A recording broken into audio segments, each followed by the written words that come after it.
She called me a quote-unquote a wannabe soldier, right to my face at dinner.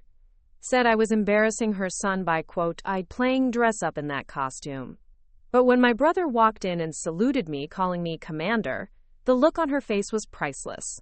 This is how my mother-in-law learned she'd been insulting a decorated army officer for 2 years. The Hartwell family dining room felt colder than the December air outside, and it wasn't because of the weather.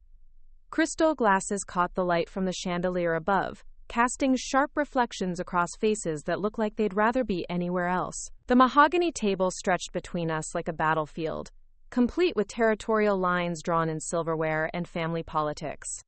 I sat at the far end, still in my dress uniform, Class A's, ribbons aligned in perfect rows, boots polished to mirror shine.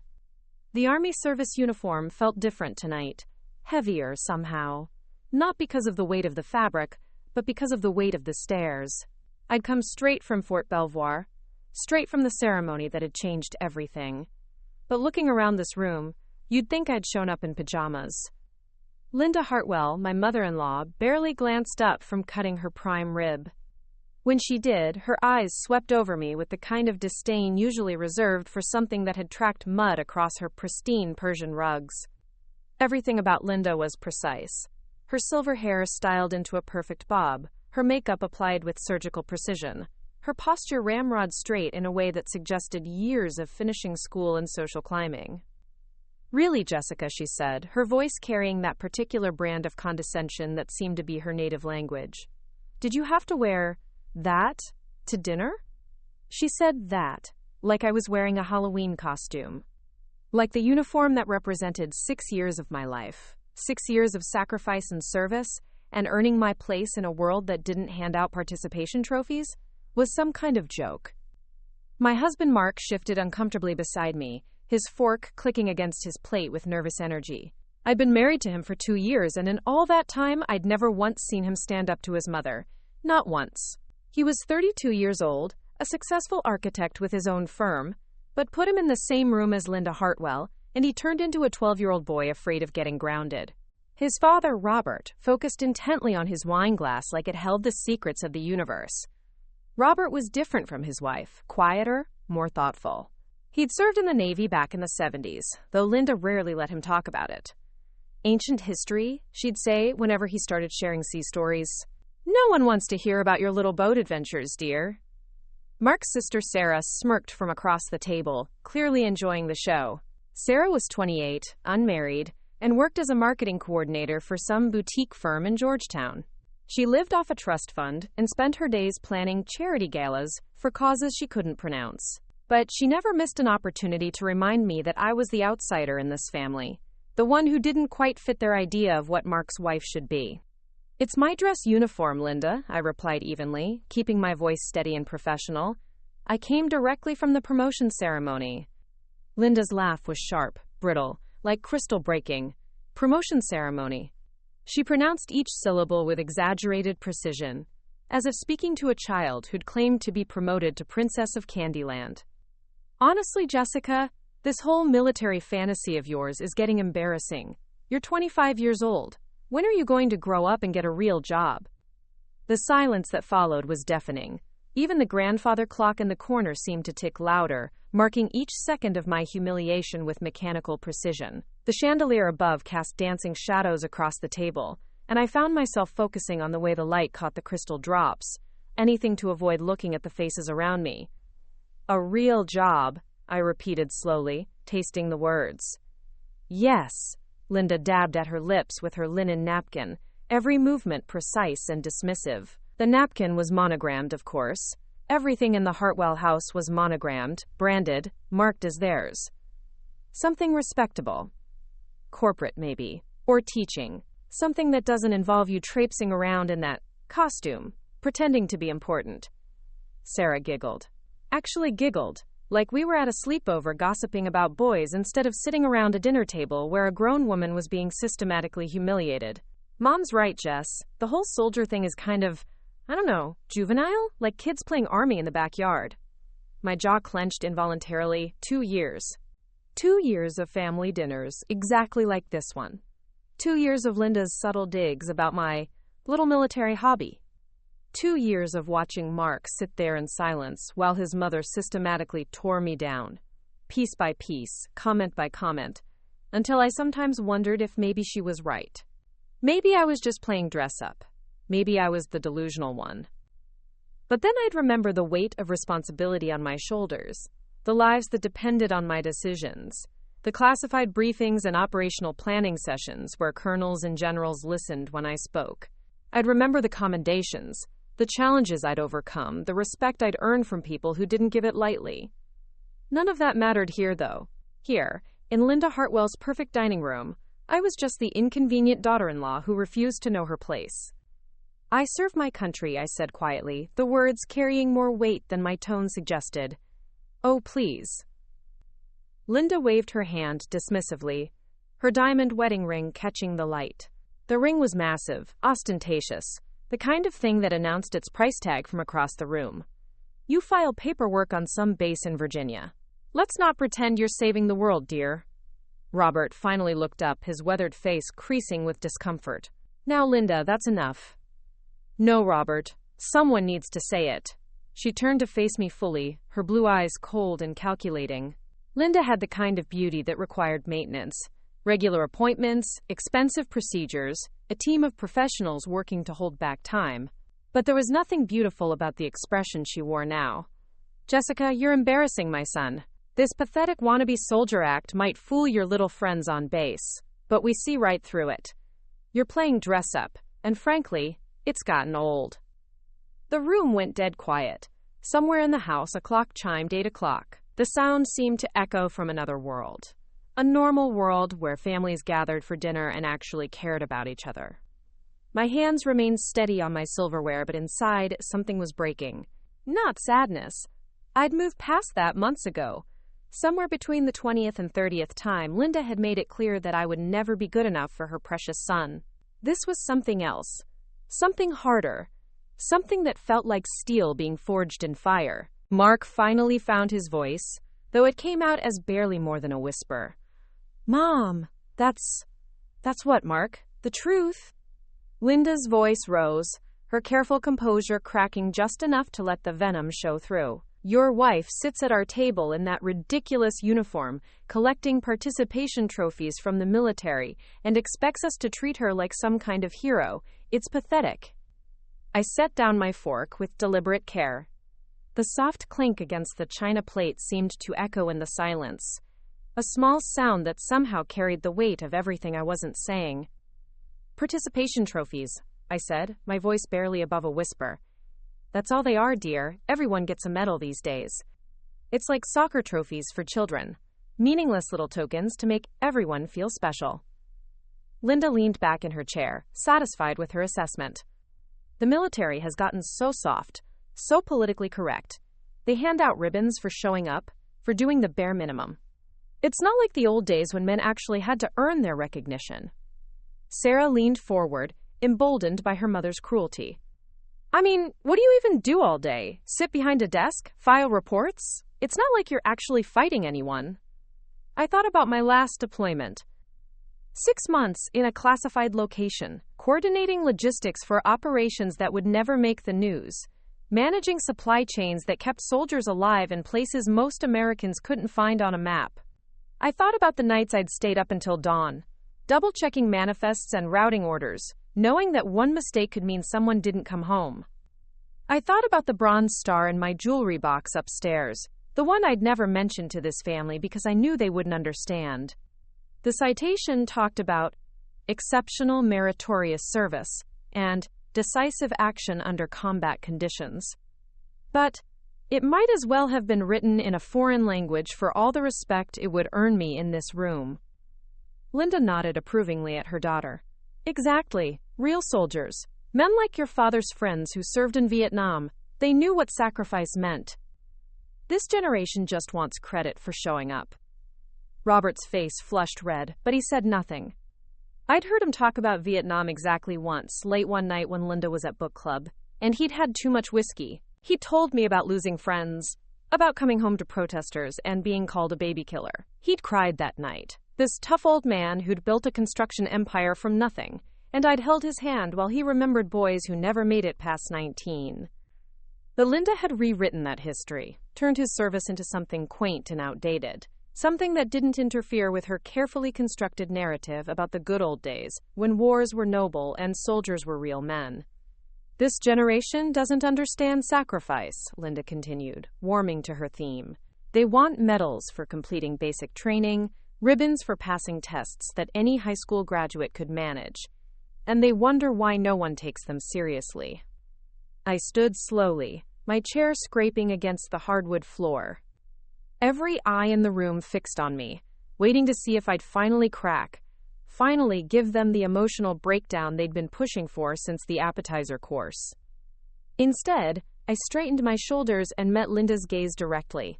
The uniform felt different now, not like the costume she claimed it was, but like armor, like a reminder of who I really was when I wasn't sitting in this suffocating room being told I was nothing. You know what, Linda? You're absolutely right. Her eyebrows rose slightly, surprised by my calm tone. She'd expected tears, or anger, or some kind of dramatic outburst that would confirm everything she'd ever said about my immaturity and unsuitability for her son. I am pathetic, I continued, my voice steady and clear. Pathetic for thinking that after 2 years you might show me even basic human respect.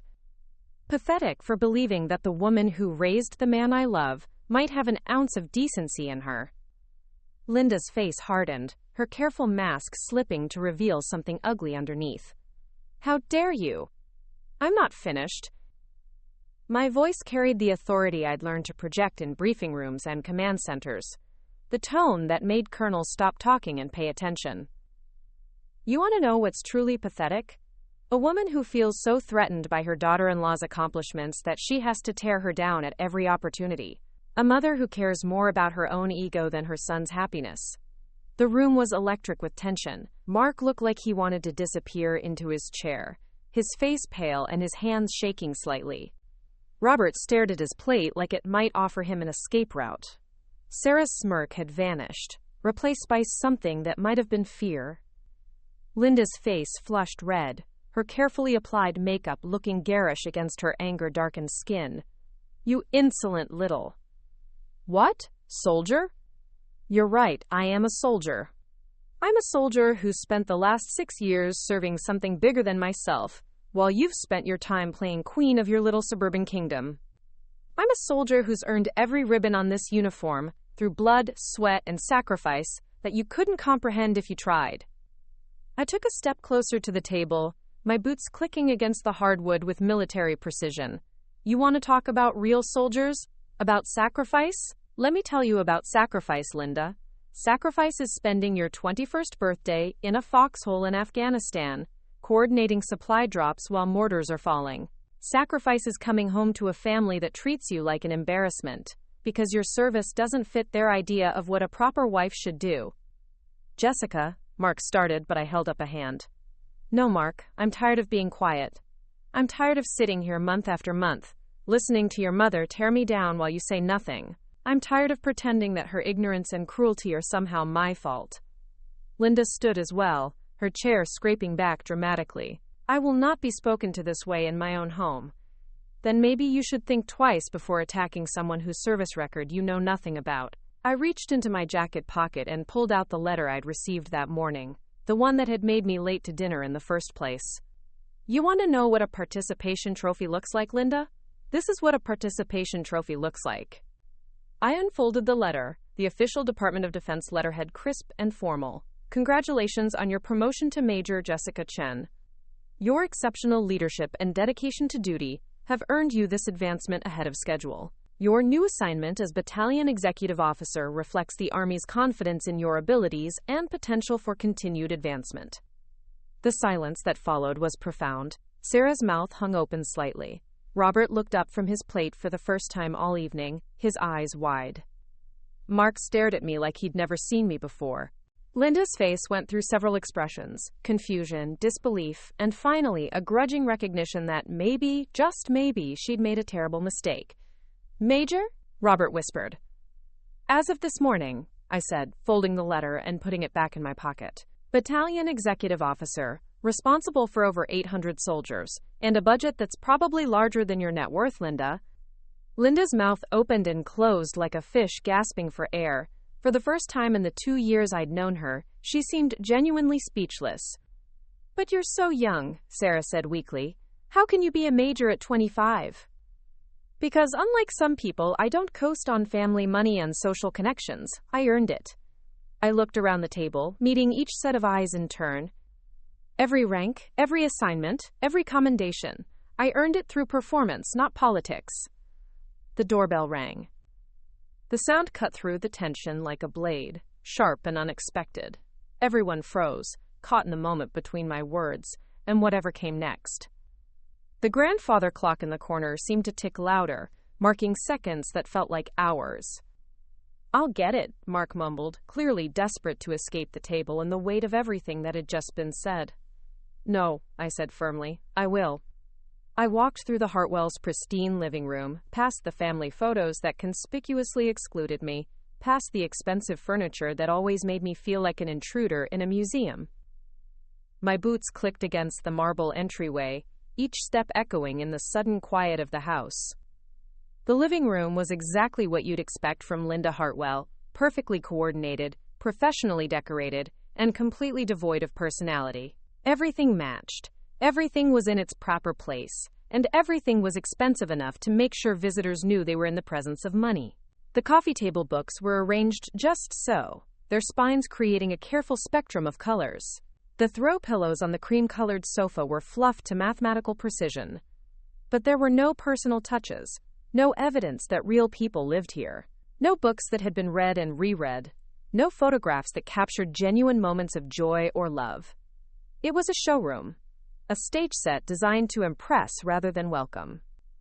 Through the frosted glass panels beside the front door, I could see a familiar silhouette. Tall, broad-shouldered, with the unmistakable bearing of someone who'd spent years in uniform. Even in civilian clothes, there was no mistaking what he was. I opened the door, and there stood my brother. Captain David Chen, 75th Ranger Regiment, looked exactly like what he was, a warrior who'd earned every scar, every line around his eyes, every streak of premature gray in his black hair. He wore a simple, dark sweater and jeans, but there was no hiding his nature.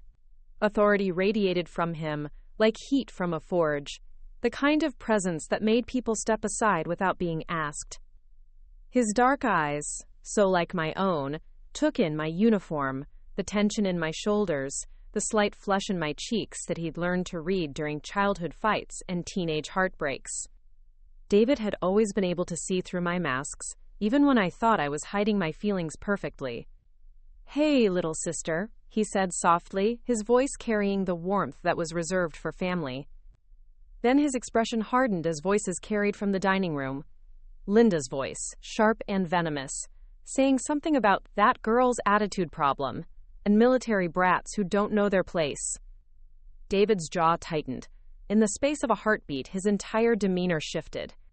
The loving big brother disappeared, replaced by the Ranger captain who'd led men through some of the most dangerous operations of the last decade. I'd seen him make this transformation before, usually right before someone made a very serious mistake. "Jesse," he said, his voice carrying a note I'd only heard him use in combat footage and classified briefings. "Who exactly has been disrespecting my commanding officer?" The word commanding officer hung in the air like a live grenade with the pin pulled. I watched David's face transform from brotherly concern to something far more dangerous, the expression of a Ranger captain who'd just identified a threat to one of his own. "David," I said quickly, stepping aside to let him in, "you're early." Traffic was lighter than expected. His eyes never left mine, reading the situation with the tactical awareness that had kept him alive through 4 combat deployments. "Jesse, you want to tell me why you look like you've been through a firefight?" From the dining room, Linda's voice carried clearly, completely inappropriate behavior. The girl has no respect for authority.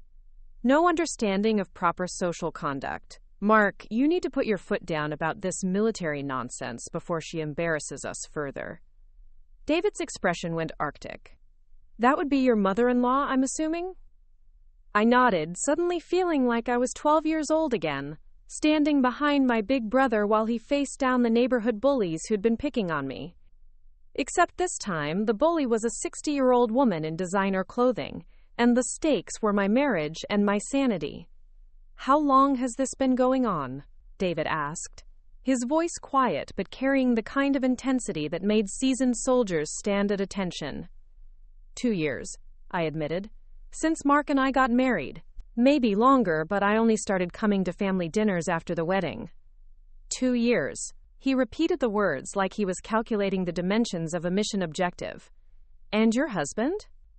I looked down at my boots, the same boots that had carried me through mud and sand and snow in a dozen different countries. He doesn't like confrontation." "I see."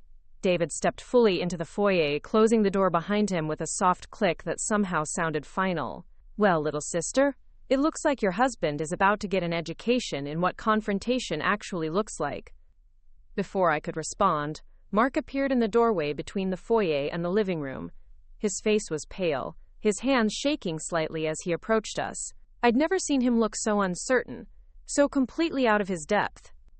"Jess, who's—" He stopped mid-sentence when he saw David, his eyes widening as he took in my brother's presence. Mark had met David exactly 3 times, once at our wedding, once at a brief family barbecue, and once when David had been passing through D.C. on his way to a classified briefing. Each time, Mark had been visibly intimidated by my brother's quiet intensity. "Mark," I said, trying to keep my voice level, "you remember my brother, David."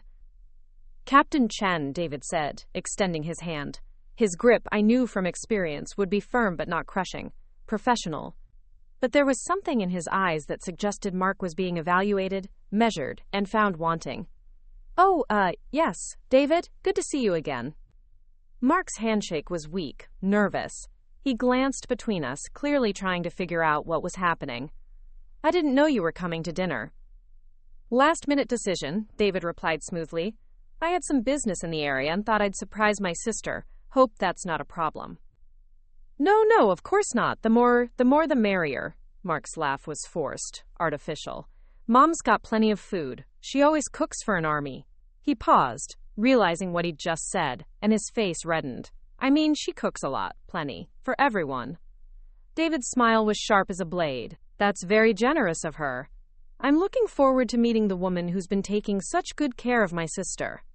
The temperature in the foyer seemed to drop 10 degrees. Mark's eyes darted to me, finally beginning to understand that something was very, very wrong. "Actually," I said, "maybe we should." "Jessica!" Linda's voice cut through the air like a whip crack. "Who are you talking to out there? Don't leave our guest standing in the cold." David raised an eyebrow. "Guest?" "She doesn't know you're my brother," I said quietly. I don't talk about my family much here." Something flickered in David's eyes. Hurt, maybe, or understanding. Probably both. "I see. Well, then this should be interesting."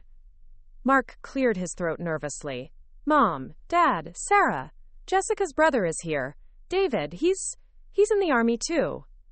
"Oh, wonderful." Linda's voice drifted from the dining room, dripping with false enthusiasm.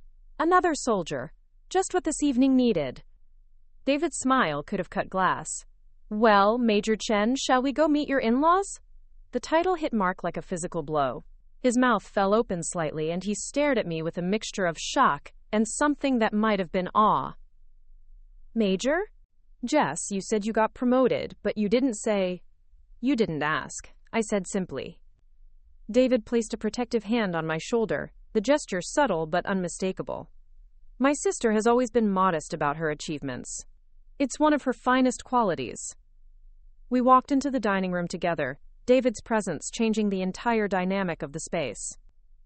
The room that had felt oppressive and hostile just minutes before suddenly seemed smaller, less significant. Linda looked up from her plate with an expression of polite interest that quickly shifted to something else as she took in David's bearing, his obvious military background, the way he carried himself with absolute confidence. "Everyone," Mark said, his voice slightly higher than usual, "this is David Chen, Jessica's brother." "How lovely," Linda said, rising from her chair with practiced grace. "I'm Linda Hartwell, Mark's mother. This is my husband Robert and my daughter Sarah." David nodded politely to each of them in turn, but I could see him cataloging details: the expensive clothing, the ostentatious jewelry, the way Linda positioned herself as the center of attention even during introductions. "Mrs. Hartwell," David said, his voice perfectly polite, "thank you for welcoming me into your home. I hope I'm not interrupting anything important." "Not at all," Linda replied, though her eyes were already calculating, trying to figure out how to manage this unexpected variable. "Please sit, there's plenty of food. Though I'm afraid the conversation has been rather intense this evening." "Oh?" David pulled out the chair next to mine, settling into it with the fluid grace of someone accustomed to being ready for action at a moment's notice. "Nothing serious, I hope?" Sarah giggled, the sound sharp and nervous. "Just family stuff. You know how it is." "Actually, I don't," David said, accepting the plate Linda handed him with a polite smile. "My family doesn't really do drama. We prefer direct communication." Robert, who had been silent since David's arrival, suddenly looked up with interest. "You're military as well?" 75th Ranger Regiment, David replied, cutting his steak with precise movements. "Currently stationed at Fort Benning." The reaction was immediate and visible. Robert straightened in his chair, his entire demeanor shifting.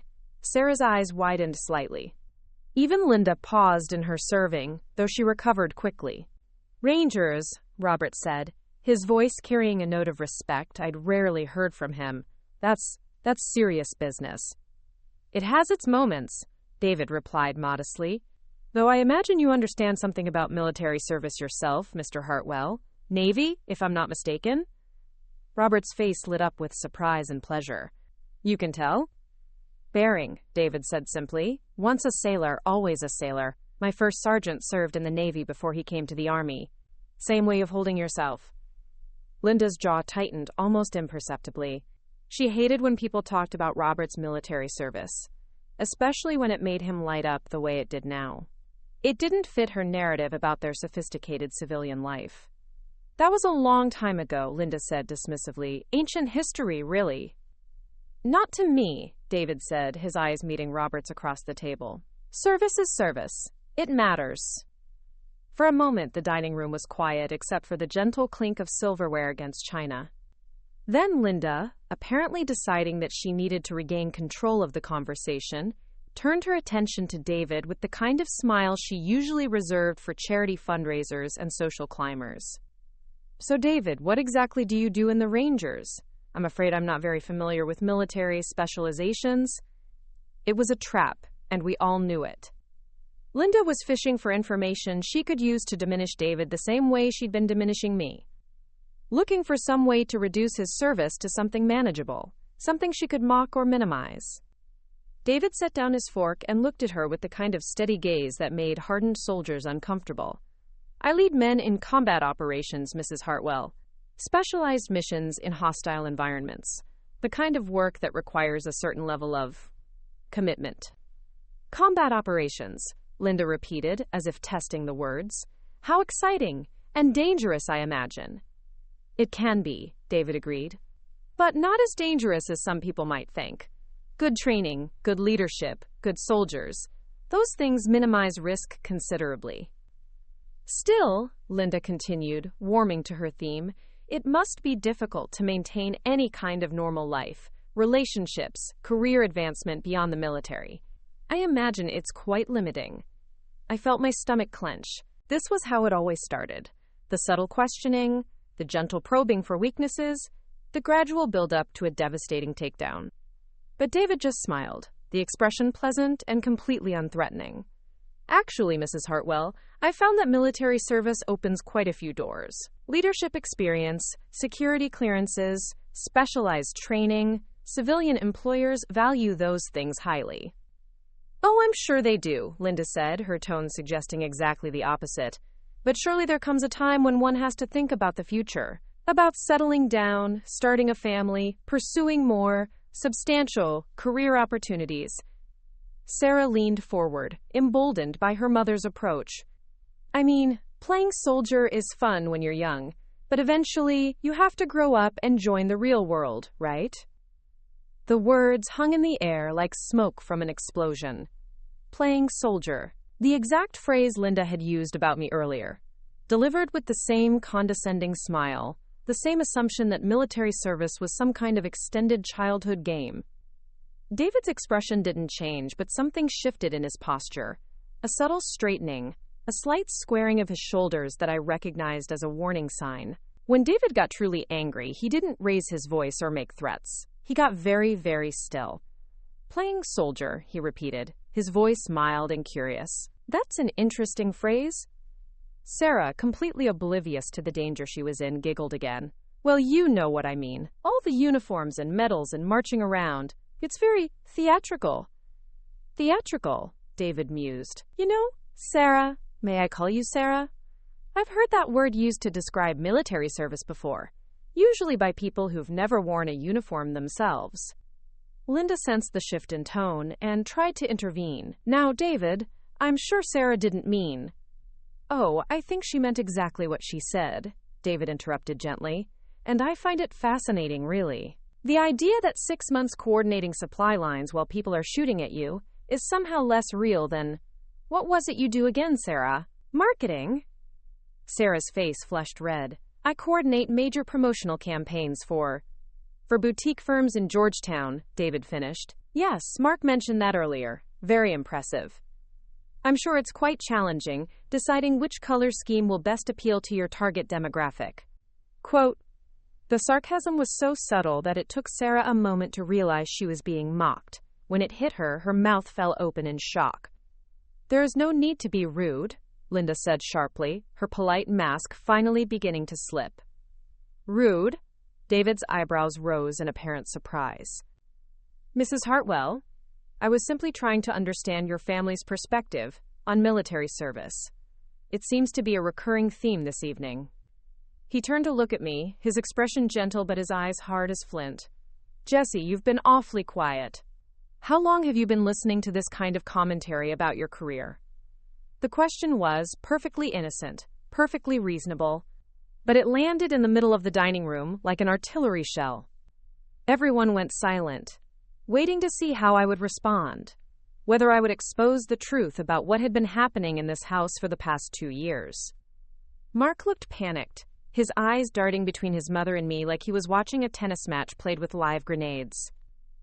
Robert suddenly became very interested in his wine glass again.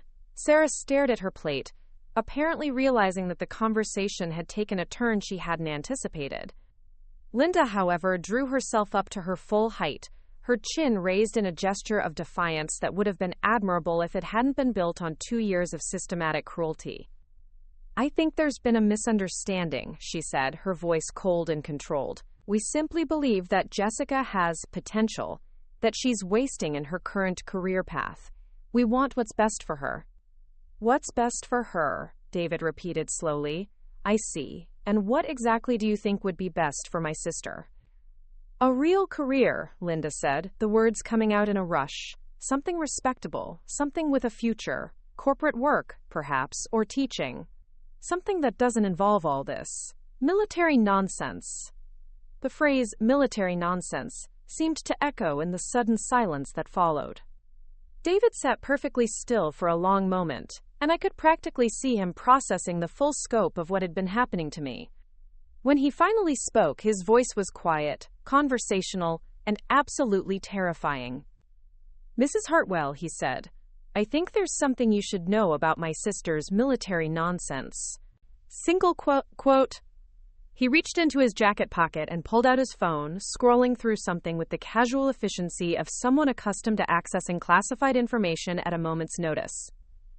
"Jessica," he said, still looking at his phone, "you remember that commendation ceremony you attended last month? The one at the Pentagon?" I felt my stomach drop. "David, you don't need to." "The one where you received the Bronze Star for your actions during Operation Desert Shield?" He looked up from his phone, his eyes meeting mine across the table.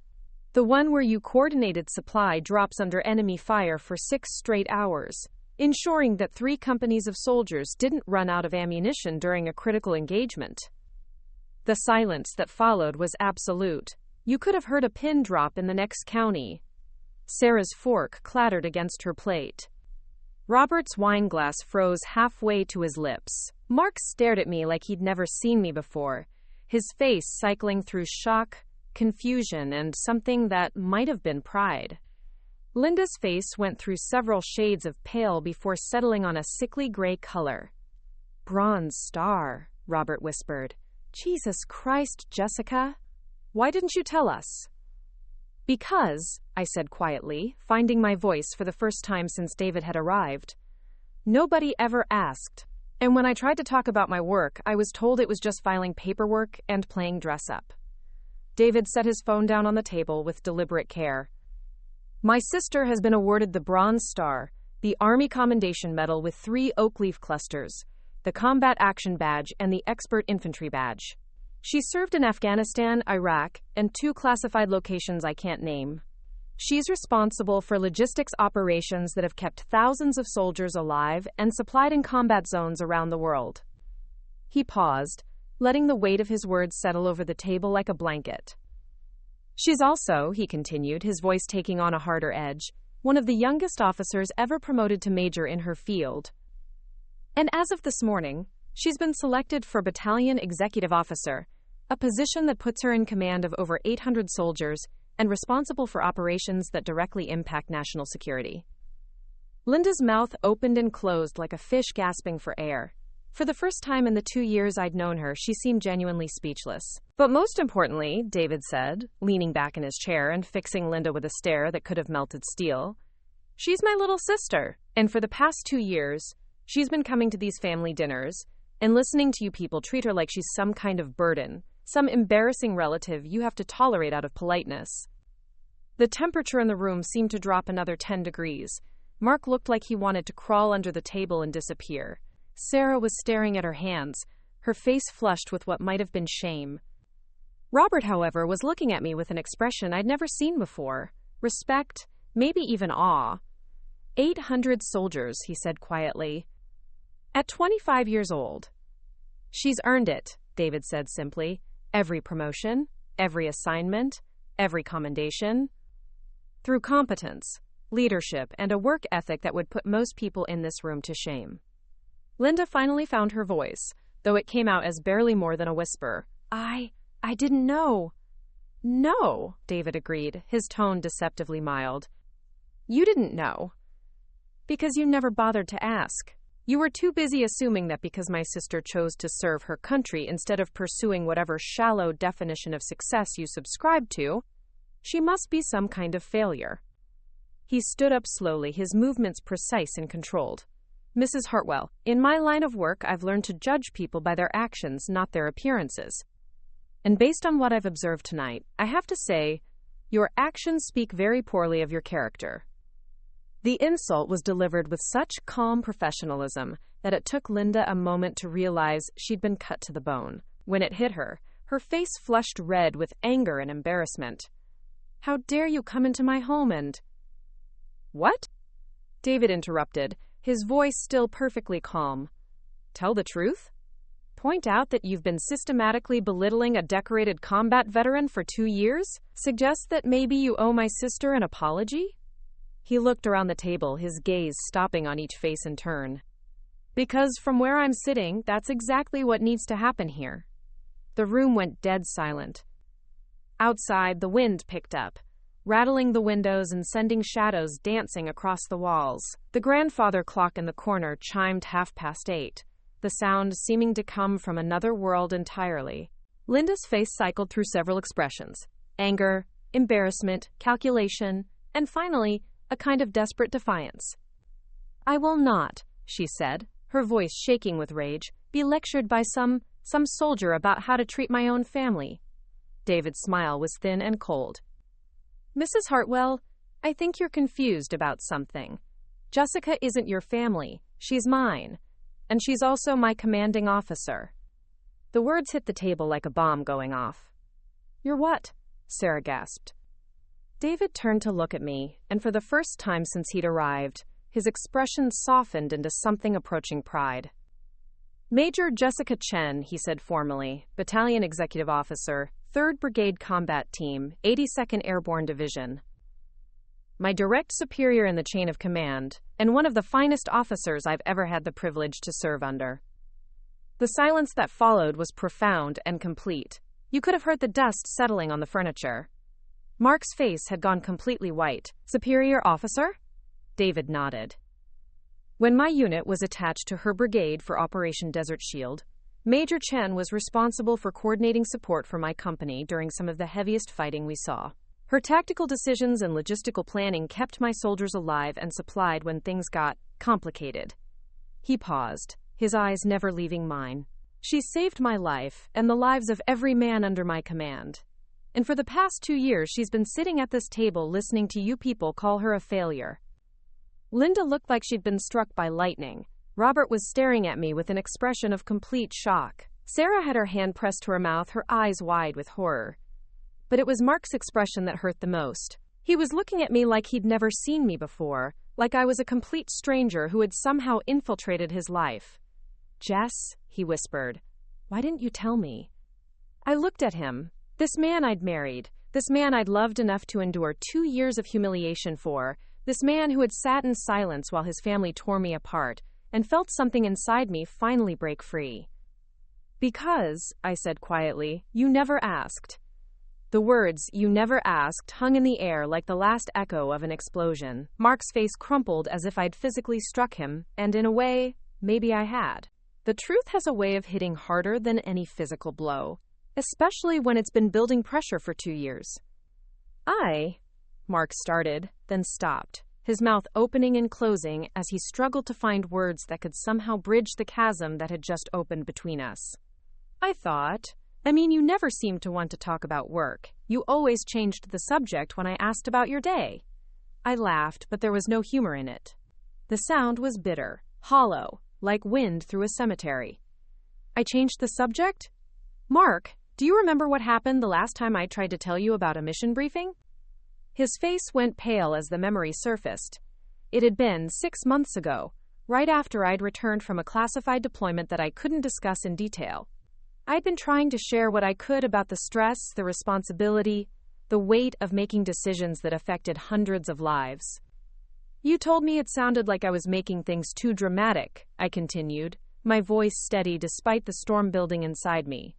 "You said maybe I was getting too caught up in military culture, that I should try to have more normal conversations." Mark's hands were shaking now, whether from anger or shame I couldn't tell. "But I didn't know." "You didn't know because you didn't want to know," I said, cutting him off. "It was easier to let your mother tear me down than to ask questions that might make you uncomfortable. Easier to assume I was the problem than to consider that maybe, just maybe, your family was wrong about me." David had been watching this exchange with the cold calculation of a professional soldier evaluating a tactical situation. Now he stood up, his chair scraping back with deliberate slowness. "Mark," he said, his voice carrying the kind of authority that made colonels pay attention, "I'm going to give you some free advice, soldier to soldier." Mark looked up at him with desperate eyes, clearly hoping for some kind of lifeline, some way to salvage the situation. "When you realize you've been wrong about something important," David continued, "you don't make excuses. You don't explain why it wasn't your fault. You apologize, you take responsibility, and you figure out how to do better."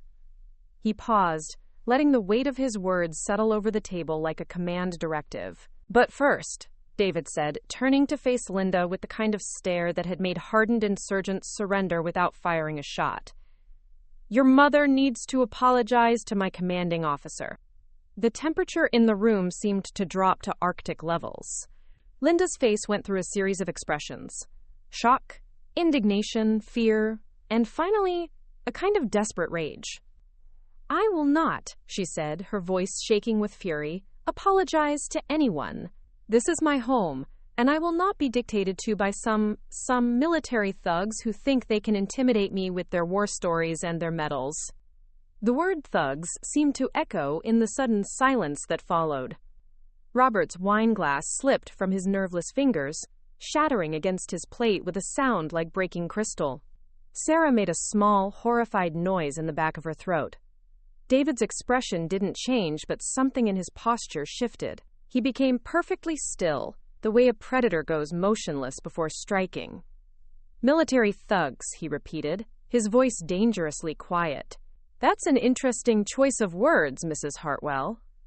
Linda, apparently realizing she had crossed a line but too proud to back down, raised her chin defiantly. Well, what would you call it? Barging into my home, making demands, threatening my family. I haven't threatened anyone, David interrupted, his tone still perfectly calm. I've simply pointed out that you owe my sister an apology for 2 years of systematic abuse and disrespect. But since you seem to have trouble understanding the situation, let me clarify a few things for you. He reached into his jacket pocket and pulled out his phone again, this time opening what looked like an official military app. Mrs. Hartwell, do you know what happens when a civilian repeatedly harasses and demeans a decorated combat veteran, especially one who holds a security clearance and a position of significant responsibility? Linda's face went pale. What are you talking about? I'm talking about the fact that my sister's security clearance requires regular psychological evaluations, David said, his voice taking on the clipped, professional tone he used for briefings. Evaluations that include questions about family stress, emotional support systems, and potential sources of psychological pressure that might affect her decision-making capabilities. He looked up from his phone, his eyes meeting Linda's across the table. Now, I'm sure it's just a coincidence, but Jessica has been showing signs of increased stress over the past 2 years. Difficulty sleeping, loss of appetite, reluctance to attend family functions. Her commanding officers have noticed. The implications of his words were sinking in, and I could see Linda beginning to understand the magnitude of what she had been doing. In her world of social climbing and suburban power games, she had never considered that her actions might have consequences beyond her own dining room. You see, Mrs. Hartwell, David continued, when a soldier's performance or psychological state is affected by civilian interference, the military takes that very seriously. There are procedures in place to protect our personnel from outside influences that might compromise their effectiveness. Sarah's voice came out as barely a whisper. What kind of procedures? David's smile was sharp as a blade. Oh, various things. Restraining orders. Formal complaints. In extreme cases, charges of harassment against a federal employee. Linda's mouth fell open. You can't be serious. I'm always serious when it comes to protecting my soldiers, David replied. And make no mistake, Mrs. Hartwell, Major Chen is my soldier. She's also my sister. And you've spent 2 years trying to break her down. Robert, who had been silent since his wine glass shattered, suddenly found his voice. Linda, for God's sake, apologize. Just apologize. I will not. Linda's voice rose to almost a shriek. I have done nothing wrong. I simply expressed my opinion about her career choices. You called her pathetic, David said, his voice cutting through her protests like a knife. You called her service meaningless. You compared her decorations to participation trophies. You told her she was embarrassing your son by wearing her uniform. With each accusation, Linda seemed to shrink a little more, but her defiance remained intact. Those are my opinions, and I'm entitled to them. You're entitled to your opinions, David agreed, but you're not entitled to use them to systematically abuse a combat veteran in front of her own husband. He stood up and walked around the table with the fluid grace of someone accustomed to moving in dangerous situations. When he stopped beside Linda's chair, she looked up at him with something approaching fear. Mrs. Hartwell, he said, his voice quiet but carrying absolute authority. I'm going to make this very simple for you. You have 2 choices. Linda's hands were shaking now, whether from rage or terror, I couldn't tell.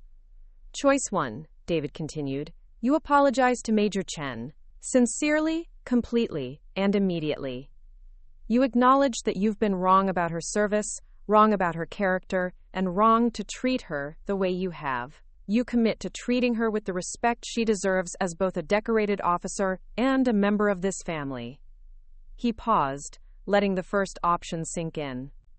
Choice 2, he said, his voice taking on an edge that made the hair on the back of my neck stand up. I make some phone calls. I speak to Jessica's commanding officers about the family situation that's been affecting her performance. I provide them with detailed documentation of the harassment she's been enduring, and then we see how the United States Army deals with civilians who interfere with the psychological well-being of their personnel. Linda's face had gone completely white. You're bluffing. David pulled out his phone and held it up so she could see the screen. I couldn't make out the details from where I was sitting, but I could see enough to recognize it as some kind of official military contact list. Mrs. Hartwell, he said, his thumb hovering over the screen, I've never bluffed in my life. In my line of work, bluffing gets people killed.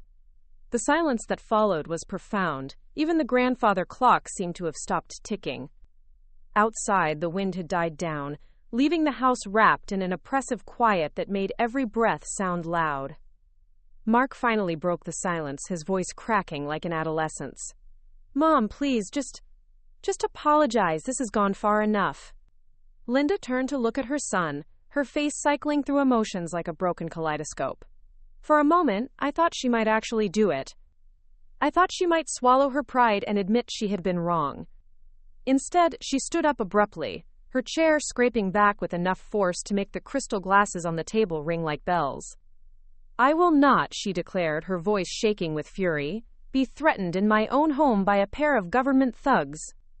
If you think your little uniforms and your medals give you the right to come into my house and make demands, you are sadly mistaken. Quote, she looked directly at me, her eyes blazing with the kind of hatred that comes from being cornered and humiliated. You want to know what I really think about your precious military career? She spat. I think it's a joke. I think you're playing dress-up in a man's world, collecting meaningless awards for doing paperwork, and expecting everyone to treat you like some kind of hero. Her voice was rising with each word, years of carefully controlled venom finally pouring out unchecked. Real soldiers don't need to demand respect, she continued. Real soldiers earn it through actions, not through crying about hurt feelings and running to their big brothers when someone tells them the truth. The words hit the dining room like an incendiary grenade. Robert looked like he wanted to crawl under the table. Sarah was staring at her mother in horror. Mark's face had gone completely white. But David smiled. It wasn't a pleasant smile. It was the kind of expression a shark might wear right before attacking, all teeth and cold calculation. Mrs. Hartwell, he said, his voice so quiet everyone had to strain to hear it. Thank you for clarifying your position. He pulled out his phone again, and this time he didn't hesitate. His thumb moved across the screen with practiced efficiency, and I could hear the faint sound of a call connecting. Colonel Morrison? This is Captain Chen, 75th Rangers. Yes, sir. I know it's late. I'm calling about Major Jessica Chen, my sister. Yes, sir. That's correct. We have a family situation that I believe requires your attention. Linda's face went from white to gray to a sickly green color, as she realized that David wasn't bluffing, wasn't making empty threats. He was actually making the call. Sir, Major Chen has been subjected to systematic harassment by civilian family members over a period of 2 years. Yes, sir. Harassment specifically targeting her military service and psychological well-being. I have witnesses to tonight's incident, including direct insults to her service record and personal character. Mark was staring at his mother in horror. Mom, what have you done? But Linda seemed to be in some kind of shock, staring at David as he continued his conversation with what was clearly a very senior military official. Yes, sir, I can provide a full written report by 0800 tomorrow morning. Understood, sir. I'll make sure Major Chen is aware of the resources available to her. Thank you, sir. David ended the call and slipped his phone back into his pocket. When he looked up at Linda, his expression was perfectly calm, almost serene. Mrs. Hartwell, he said, Colonel Morrison is Major Chen's brigade commander. He's also a West Point graduate with 23 years of service, including 3 combat deployments. He takes the welfare of his officers very seriously. Linda's mouth was moving, but no sound was coming out. He's asked me to inform you that as of tomorrow morning, this incident will be officially documented in Major Chen's personnel file as an external stressor requiring command attention. He's also asked me to tell you that if there are any further incidents of harassment, the matter will be referred to the base legal office for potential civilian prosecution. The words fell into the silence like stones into a deep well. Linda finally found her voice, but it came out as barely more than a whisper. You can't. This is my family. No, David said firmly. Jessica is my family. You've made it clear that you consider her an outsider, an embarrassment, someone to be tolerated rather than respected. So let me make something clear to you. He walked back around the table until he was standing behind my chair, his hands resting protectively on my shoulders. Major Chin is one of the finest officers I've ever served with, he said, his voice carrying the weight of absolute conviction. She's led soldiers in combat, made life and death decisions under pressure that would break most people, and earned every commendation on her uniform through blood, sweat, and sacrifice. He paused, his eyes moving around the table to meet each person's gaze in turn. She's also saved more lives than you'll ever know, including mine and those of every soldier under my command. She's served her country with honor and distinction, and she deserves better than what she's gotten from this family. Linda was crying now, but they weren't tears of remorse. They were tears of rage and humiliation, the tears of someone who had been accustomed to wielding power over others and suddenly found themselves powerless. "You've ruined everything," she whispered. "No," I said, standing up slowly and facing her for what I knew would be the last time. "You ruined everything 2 years ago when you decided that tearing me down was more important than supporting your son's marriage." I looked around the table one final time, taking in the faces of people who had never really been my family, who had never tried to understand or accept me. "Mark," I said, my voice steady despite the storm of emotions raging inside me, "I'm going to pack some things. We can talk about the rest later." Mark looked up at me with desperate eyes. "Jess, please. We can work this out. Mom will apologize, won't you, Mom? She'll—" "No," I said quietly, "she won't. And even if she did, it wouldn't matter now. You can't unsay 2 years' worth of cruelty. You can't take back all the times you sat there and let it happen."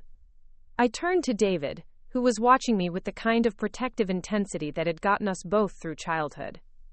"I'll meet you at the car in 10 minutes? He nodded. "Take as long as you need, Major." As I walked toward the stairs, I heard Linda's voice one last time, shrill and desperate. "You can't just leave. This is your family. This is where you belong." I stopped at the foot of the staircase and turned back to look at her. "No, Linda," I said, my voice carrying the authority I'd learned in briefing rooms and command centers around the world. "This was never where I belonged. I just didn't realize it until tonight." 20 minutes later, I walked out of the Hartwell house for the last time, carrying a single duffel bag with my essential belongings. David was waiting by his truck, leaning against the driver's door with the patient stillness of someone accustomed to long waits and uncertain outcomes. "You okay?" he asked as I approached. I thought about the question for a moment, taking inventory of my emotional state the way I'd been trained to assess tactical situations. Hurt, yes. Angry, definitely. But also something else. Something lighter, like a weight had been lifted from my shoulders.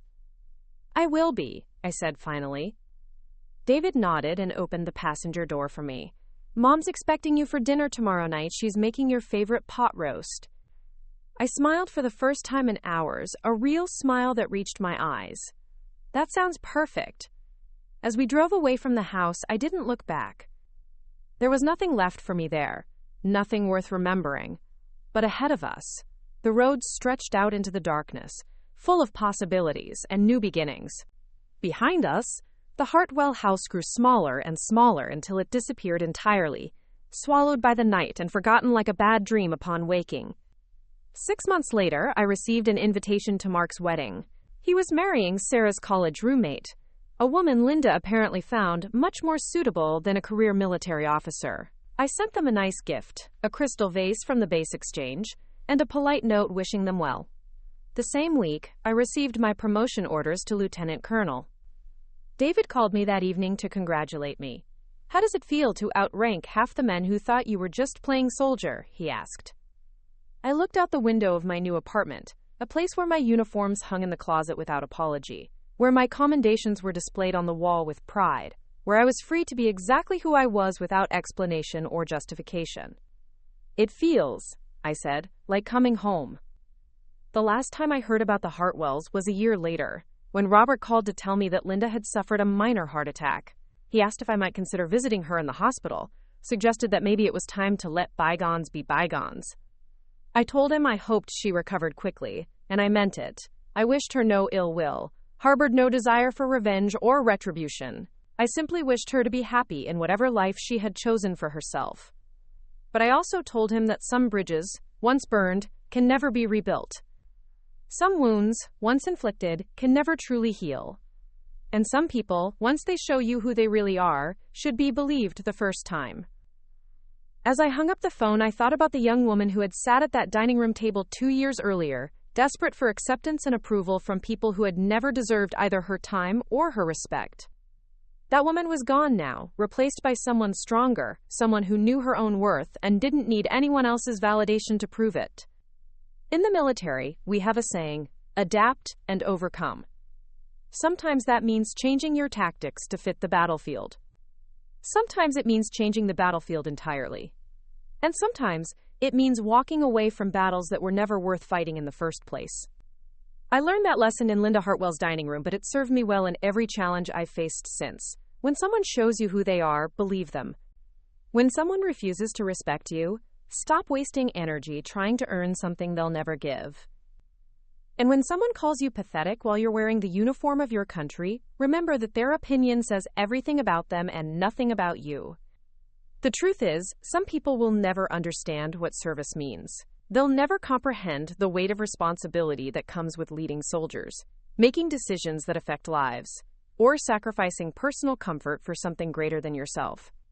That's okay. They don't have to understand, but they do have to respect it.